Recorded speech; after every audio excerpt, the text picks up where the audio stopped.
Muy buenos días, queridos radioescuchas de Protagonistas del Cambio, una mirada juvenil de la realidad. Su programa favorito que se transmite todos los sábados por el 760 de amplitud modulada Radio Cañón.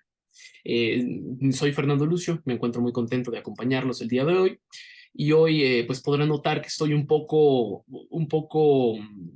bueno, tenemos un tema muy serio que tratar el día de hoy en Protagonistas del Cambio. Siempre hay temas serios, pero el de hoy es un tema que repercute en todo el mundo y en toda la sociedad, y más porque es algo que causa muchas muertes y mucho sufrimiento.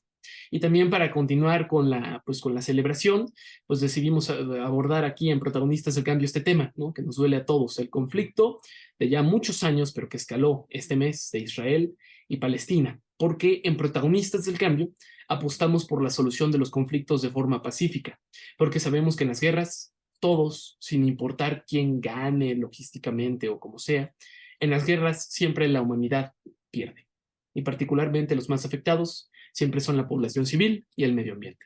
Entonces, pues, es un tema muy importante a tratar el día de hoy. Como sabemos, el conflicto Israel-Palestina tiene décadas, varias décadas, pero volvió a resonar en los medios de comunicación porque el pasado 7 de octubre el grupo armado palestino Hamas incursionó violentamente en Israel, ocasionando muchas muertes y tomando rehenes a varios israelitas, sin duda un hecho totalmente condenable por todas las personas. Como respuesta, Israel le declaró la guerra a Hamas y ha mantenido un asedio total, así denominado por varios medios, en la franja de Gaza, lo cual ha significado un golpe durísimo para la población civil palestina, porque se encuentra encerrada en la zona y no puede salir. Las fronteras, los cruces fronterizos están controlados por Israel y por Egipto, están cerradas, no se permite la entrada de alimentos, medicinas, tampoco hay agua, no hay electricidad, está limitada la ayuda humanitaria que se puede recibir, los constantes bombardeos que hay en la franja de Gaza. En resumen, la situación es terrible. Así que para comprender mejor qué está pasando en aquella región del mundo, invitamos a la maestra Erika Susana Aguilar Silva.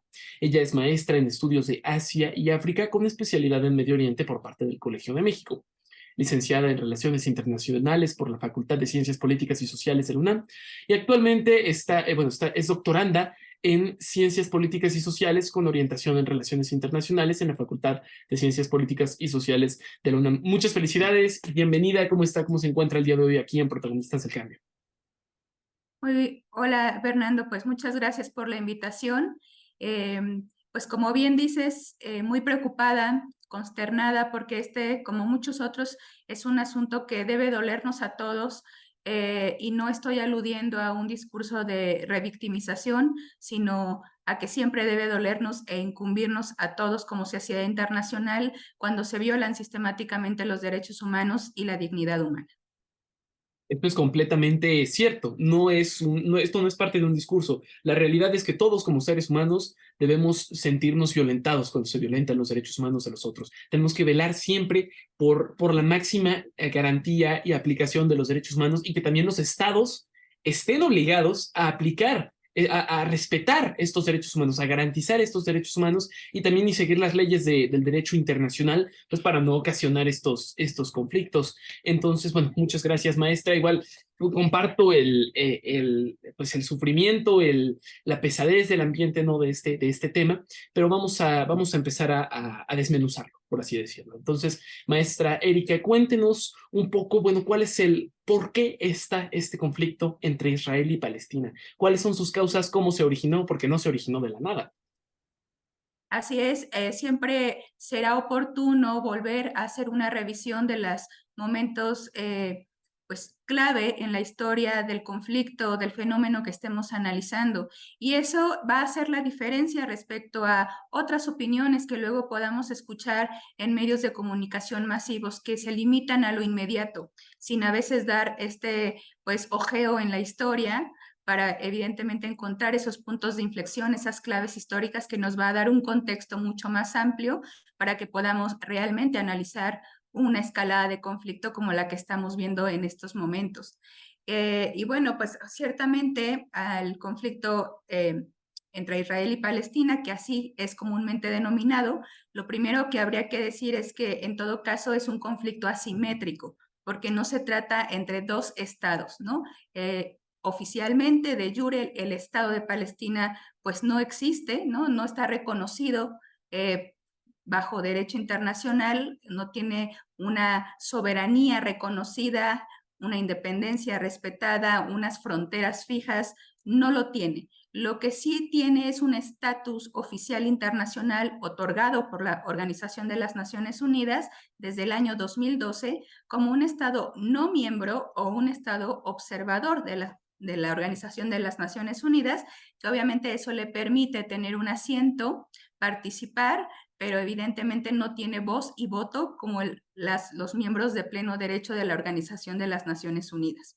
Entonces, en todo caso, sería un conflicto asimétrico del que estamos hablando, o como preferimos también decir, un tema de colonialismo por asentamiento y Cierto. una ocupación militar, ¿no? Que esto de colonialismo por asentamiento, pues es una categoría analítica que ha sido acuñada ya varias décadas atrás precisamente para explicar situaciones como esta. Y como bien dices, pues no es un conflicto que surge de la nada, es un conflicto territorial, no cultural, no religioso, sino territorial, que evidentemente, bueno, para no hacer demasiado larga la historia, pero sí es necesario en ocasiones, tenemos que remontarnos por lo menos al fin de la Primera Guerra Mundial, cuando el Imperio Turco-Otomano pues pierde, ¿no? Está del lado del bando perdedor, y eso implica que sus provincias árabes sean divididas, repartidas entre las potencias ganadoras del entente.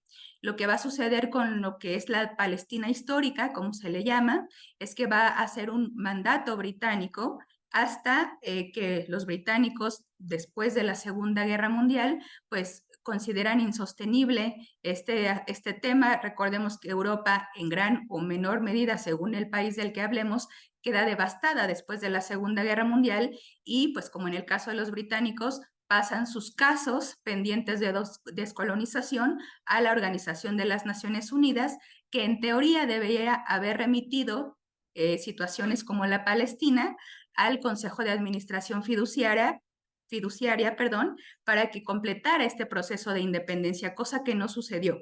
Lo que tenemos en el seno de las Naciones Unidas en 1947 va a ser la resolución 181, que habla de un plan de partición que evidentemente los árabes rechazan, ¿no? Sin embargo, las Naciones Unidas alude a este plan porque, bueno, desde la última década del siglo XIX, este mandato británico ya venía pues promoviendo las oleadas migratorias de judíos hacia la Palestina histórica, lo cual obviamente cambió la demografía. Por eso es que el plan de partición de 1947 habla de dos estados, uno israelí y uno palestino.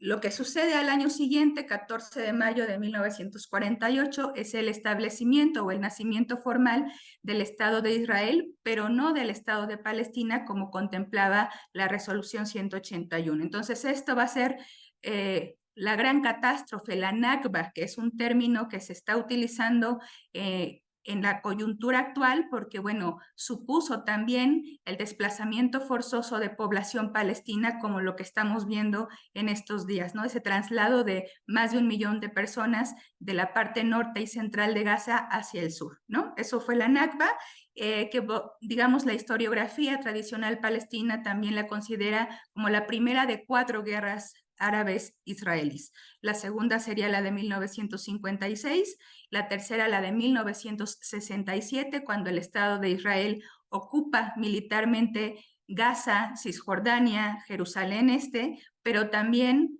los Altos del Golán y el Sinaí de Egipto, que luego va a recuperar por las negociaciones que se van a dar entre Egipto e Israel en 1979. Después de eso, digamos que dando pequeños saltos, pero tratando de abarcar estos puntos de inflexión que yo te mencionaba, pues tendríamos el 1987, lo que se conoce como la primera intifada. Intifada es un término árabe que hace alusión a un gran levantamiento popular. Este levantamiento popular que obviamente ya estaba denunciando pues este hartazgo derivado de la ocupación militar, y ese contexto es importante porque, bueno, de ahí surgen muchos comités, muchas asociaciones civiles que hoy todavía siguen existiendo, pero también ese es el contexto en el que nace este movimiento de resistencia islámica, Harakat el-Muqawama al-Islamiyya, cuyo acrónimo es Hamas, que significa entusiasmo.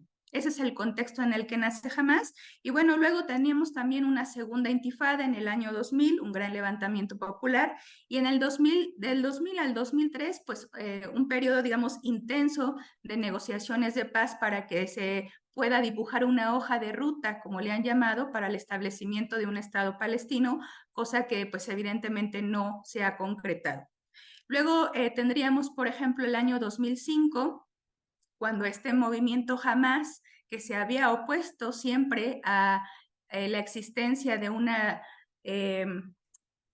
bueno, hacer boicots a esta organización de la Autoridad Palestina, que es una administración que hace de gobierno provisional en lo que surge el Estado palestino, jamás siempre se había opuesto a los procesos electorales de esa autoridad palestina que derivan de la hoja de ruta de Oslo de 2003. Sin embargo, en el 2005, digamos que empieza a virar, empieza a cambiar de opinión y a querer participar en procesos electorales. Va ganando elecciones municipales y muy importante lo que voy a decir, también elecciones estudiantiles. La sociedad civil joven palestina está muy politizada. Dentro de las universidades, tanto de Gaza como de Cisjordania, hay comités estudiantiles y elecciones estudiantiles que por ahí también, digamos, pues se van politizando y se van afiliando a partidos políticos que existen sobre terreno.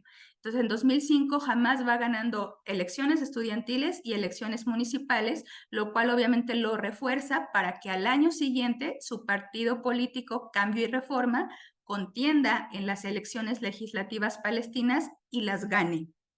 La verdad es que jamás no esperaba este triunfo electoral, simplemente se hubiera contentado con tener algunos escaños, algunos de los en total 132 escaños del Consejo Legislativo Palestino, pero bueno, gana las elecciones en un proceso totalmente democrático que tuvo observadores internacionales, eso es importante decirlo.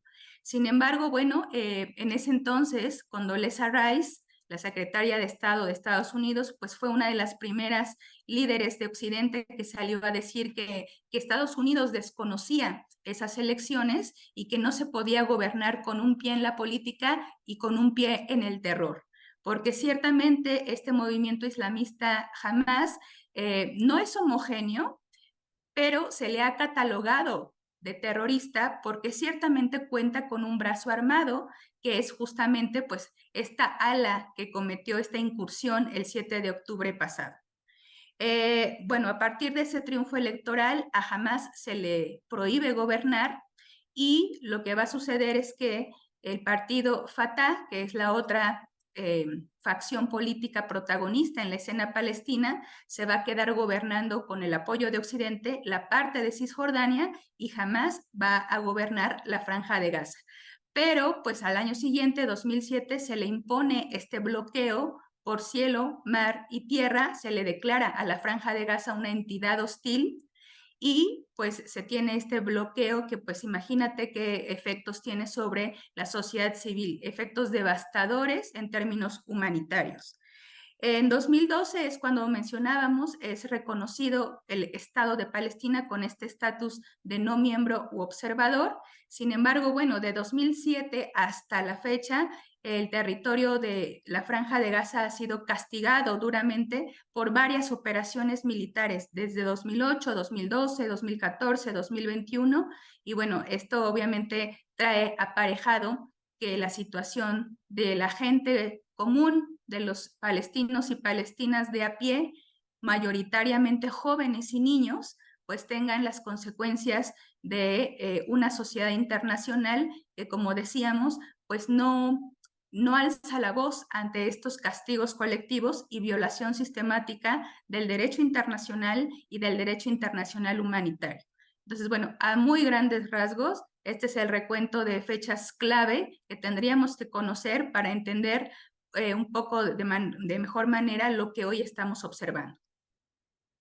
Muchísimas gracias, maestra Erika, por este resumen en el que pues vemos las fechas clave.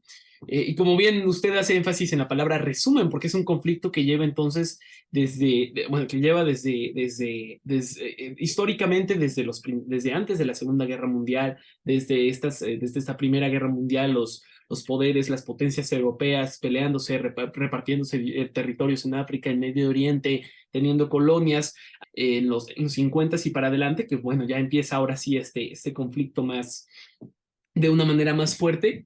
Y bueno, también tenemos un tema de que, como bien usted dice, siempre la población más castigada es la población civil, ¿no? Los que más, y como usted dice también, es un conflicto que no está nivelado, no son dos estados peleando, es prácticamente, si me dejara ponerlo así, un brazo político, una guerrilla peleando contra un estado técnicamente, pues entonces pues hay muchos temas que tratar y, bueno, gracias por este resumen en el que, bueno, entendemos completamente la situación tanto de los israelitas como de los palestinos.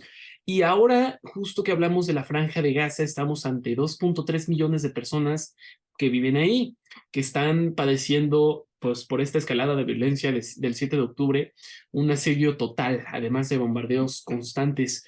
Maestra, ¿hay algo que nos digan las leyes internacionales acerca de esto? Por ejemplo, ¿le gustaría explicar a nuestra audiencia si en la guerra hay reglas? Sí, la Franja de Gaza es un territorio muy pequeño, de apenas aproximadamente 356 kilómetros cuadrados, en donde ciertamente, bueno, no estamos seguros, pero digamos entre 2.5 millones de personas. La cifra que más se repite es 2.3 millones de personas, lo cual, si lo ponemos en dimensiones, el tamaño con esta cantidad de población, pues estamos hablando de una de las regiones más densamente pobladas en el mundo y pues además sometida a estos castigos colectivos, ¿no? Eh, Hay cifras de oficinas de intergubernamentales como la Oficina de Naciones Unidas para Asuntos Humanitarios que nos amplían el panorama respecto a esta población. Nos dice, por ejemplo, que el 81.5% depende de la ayuda humanitaria pues, para sobrevivir. El 65% vive bajo el umbral de la pobreza. Desde hace muchos años el agua que se bebe en Gaza ya no se considera potable y hay por lo menos un 50% de índice de desempleo. Entonces, esta es la situación que se vive sobre la Franja de Gaza debido a ese bloqueo que el Estado de Israel impone en 2007 como castigo a unos procesos electorales democráticos, ¿no? En donde sale vencedor, pues este grupo calificado por Occidente como terrorista, que bueno, ciertamente sí ha cometido en su trayectoria actos de violencia política que siempre serán reprobables y pues que debemos denunciar. Ahora, por supuesto que hay, digamos, leyes que deberían regir situaciones de coyuntura como esta, bueno, de la coyuntura y en general todo el proceso palestino-israelí, deberíamos hacer alusión a el derecho internacional, ¿no? Para hablar de crímenes de guerra que en esta coyuntura han cometido tanto el Estado de Israel como las facciones palestinas de Hamas, pero también de Yihad Islámica, que también se atribuyó pues la responsabilidad por lo sucedido el pasado 7 de octubre.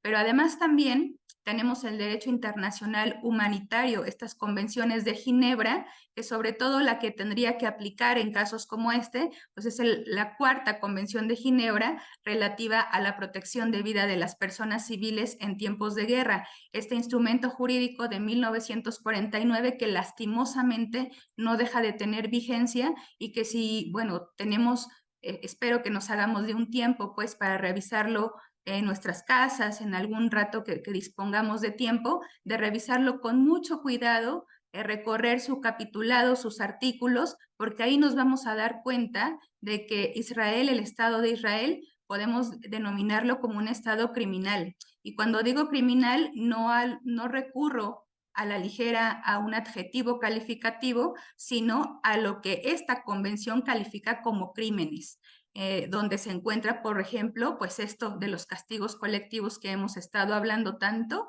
y también el que está incumpliendo la responsabilidad de proteger a la población que está ocupando desde 1967. Entonces, bueno, sí, por supuesto que tenemos una serie de convenciones, de instrumentos jurídicos y a eso le deberíamos de sumar los cientos de resoluciones que ha emitido el Consejo de Seguridad, la Asamblea General de las Naciones Unidas, que han sido totalmente desconocidas por el Estado de Israel. Es decir, ha actuado con total impunidad durante todos estos años.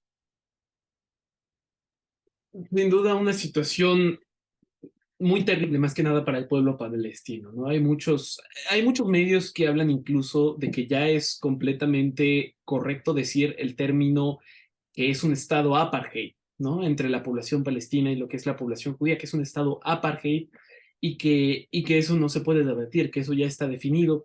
Y bien dice usted, Israel ha actuado, bueno, a pesar de ser un estado libre, soberano, independiente, reconocido y con capacidad de autodefensa, como dictan las leyes internacionales, también ha ignorado muchas leyes internacionales y muchos tratados de la ONU y resoluciones que bien usted dice de la ONU y de organismos internacionales.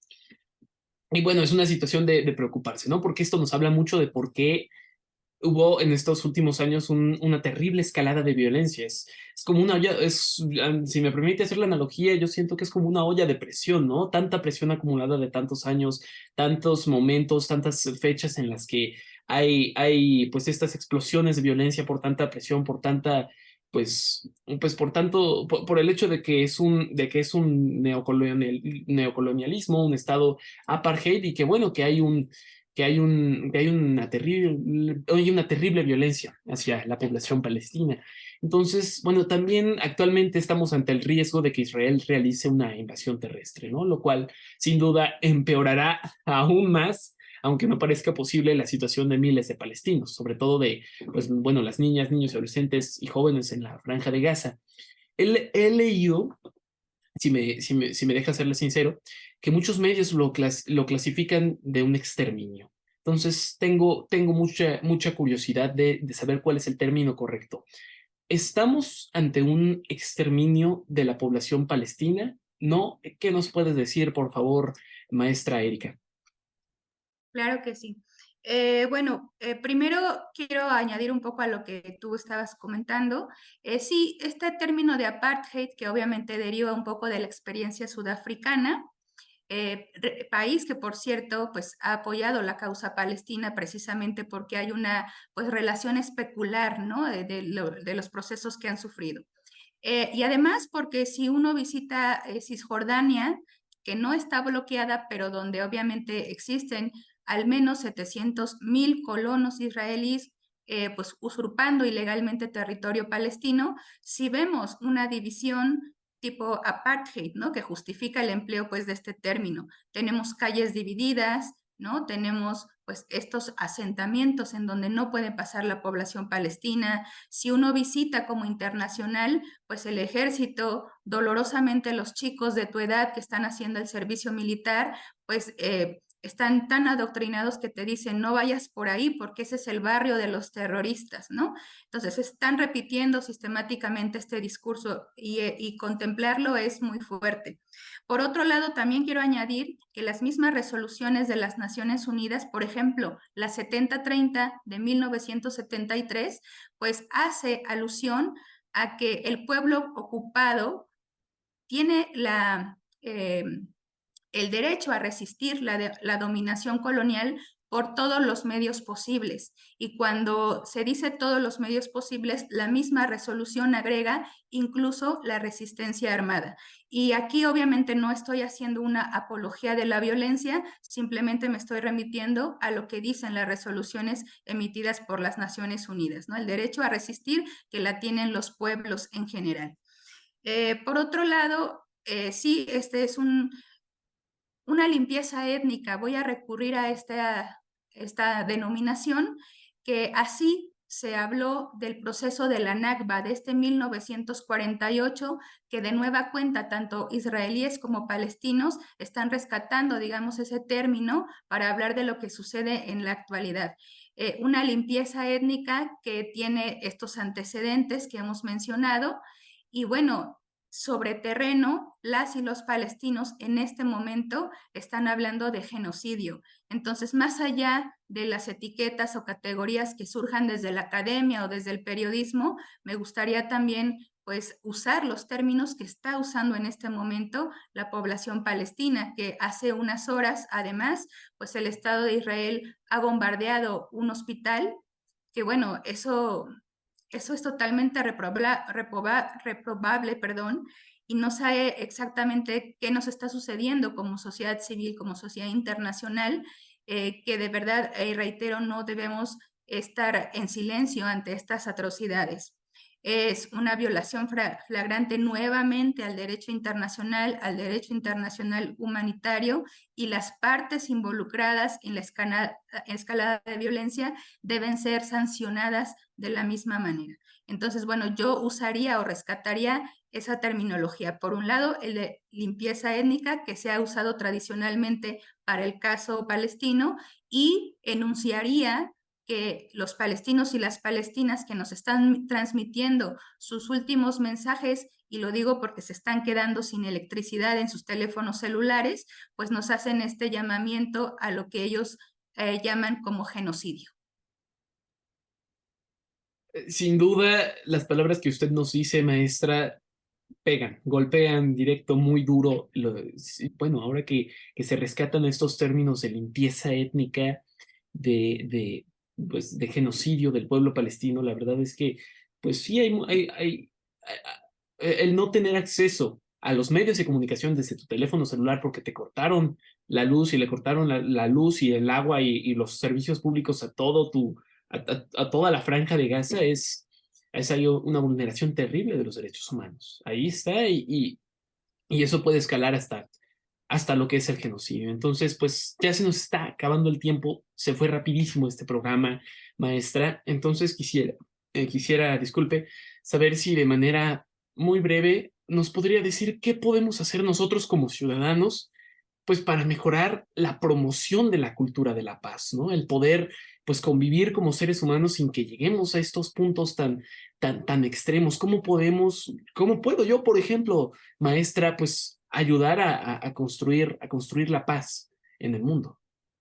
Bueno, hay varias iniciativas desde la sociedad civil, tanto israelí como palestina, y esto hay que decirlo porque a veces cuando hablamos de este conflicto y describimos la realidad sobre terreno del lado palestino, se nos llama antisemitas, pero esta es una terminología también erróneamente pues usada, ¿no?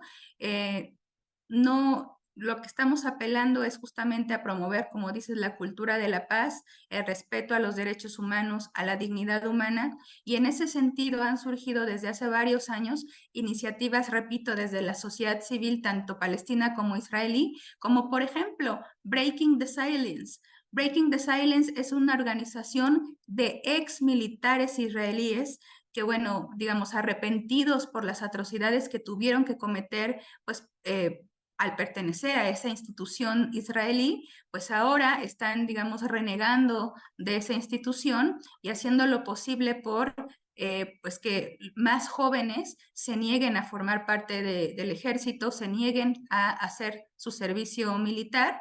Esto dentro de la sociedad israelí se les conoce como los shministim, los objetores de conciencia, que al negarse a formar parte de este ejercicio militar, pues son por lo menos sancionados económicamente o incluso a veces encarcelados por desobedecer pues este mandato de formar parte del ejército. También hay una organización que se llama B'Tselem del lado israelí, que también es de la sociedad civil y que obviamente promueve los derechos humanos, denuncia este tipo de atrocidades. Del lado palestino me parece muy interesante e importante mencionar, por ejemplo, la iniciativa nacida en 2005 de el BDS, Boicot, Desinversiones y Sanciones, que cualquier ciudadano del mundo nos podemos unir, porque como su nombre ya nos deja entrever, sí tiene que ver con un pues, castigo a la economía israelí, que bueno, cuenta con un presupuesto altísimo en desarrollo tecnológico aplicado al ámbito militar. Entonces, si desde donde estemos, la geografía donde nos encontremos, digamos, castigamos la economía israelí, eso va a causar un efecto importante. De hecho, ya lo ha causado porque ya tiene actualmente Israel por lo menos 2 códigos de barras. Es decir, que el primero sí sufrió las consecuencias de este boicot económico a nivel mundial y por eso se vieron en la necesidad de emitir un segundo código de barras, ¿no? Otra asociación palestina es Ad-Damir, que documenta la situación de los presos políticos en Palestina, de los 5.200 presos políticos en Palestina, la mayoría de los cuales están privados de la libertad sin un juicio y sin una orden de aprehensión, lo que se conoce como una detención administrativa. Y bueno, ya nos podemos imaginar el tipo de torturas y situación que se viven ahí. Y por cierto, también hay niños menores de 18 años que han sido encarcelados o que están encarcelados en este momento que estamos hablando en las cárceles israelíes. Entonces, bueno, me parece que podemos rastrear a estas organizaciones, podemos aplicar a sus internships, por ejemplo, seguir sus redes sociales, divulgar sus videos, sus informes detallados, esto si contamos con los medios, con los recursos, o por lo menos adherirnos al BDS o informarnos, ¿no? O sea, preocuparnos no solo por entender la información inmediata cuando suceden coyunturas como estas, sino pues un poco darnos espacio para aprender las historias de los conflictos que estamos observando, de hacer una labor de espejo, digamos, ¿no? De como sociedades civiles, cuáles son las violencias que atraviesan nuestros cuerpos, nuestra vida cotidiana, y pues tratar de tender puentes, ¿no? Los mismos palestinos también en sus mensajes que están haciendo llegar al resto de la sociedad internacional en esta coyuntura, nos dicen, lean nuestra historia, conozcan a nuestros poetas, conozcan a nuestros artistas, conozcan nuestra cultura. Todo eso está queriendo ser exterminado en contextos como este. Entonces, no guarden silencio, ¿no? También desde México ha habido varias movilizaciones, está la coordinación de solidaridad con Palestina, es decir, creo que sí es posible como sociedad civil incidir en cierta medida en la presión que puedan recibir los estados que toman deliberadamente decisiones con efectos tan trágicos sobre las sociedades civiles. Muchísimas gracias, maestra Erika, por este mensaje final a la sociedad que es muy fuerte, pero que es necesario en estos tiempos actuales. De hecho, yo ya estuve googleando los nombres de las organizaciones porque pues sí, impacta mucho, ¿no? Por ejemplo, el de Breaking Silence. Impacta mucho pues saber que hay estos objetores de conciencia y que bueno, que ambos pueblos pues, han sufrido mucho a lo largo de la historia, el judío y el palestino, y que esta clase de violencia que estamos viviendo en la actualidad no debería de existir bajo ningún motivo. Muchísimas gracias, maestra. Le agradezco muchísimo por haber estado hoy aquí, por podernos compartir este mensaje tan relevante, tan necesario, tan trascendental el día de hoy. En Protagonistas del Cambio, le agradezco muchísimo. Muchas gracias por la invitación. Muchas gracias por aceptarla. Y para despedirnos de este programa de Protagonistas del Cambio, queridos reescuchas, quisiera reiterar que en Protagonistas del Cambio no se fomenta de ningún tipo el antisemitismo o la islamofobia, de ninguna manera. Lo que se dice en este programa es que todos los seres humanos somos dignos de respeto, de que se garanticen nuestros derechos humanos y de que la comunidad internacional y los pueblos lleguen siempre a una resolución pacífica. Muchísimas gracias por escuchar y nos vemos la próxima semana.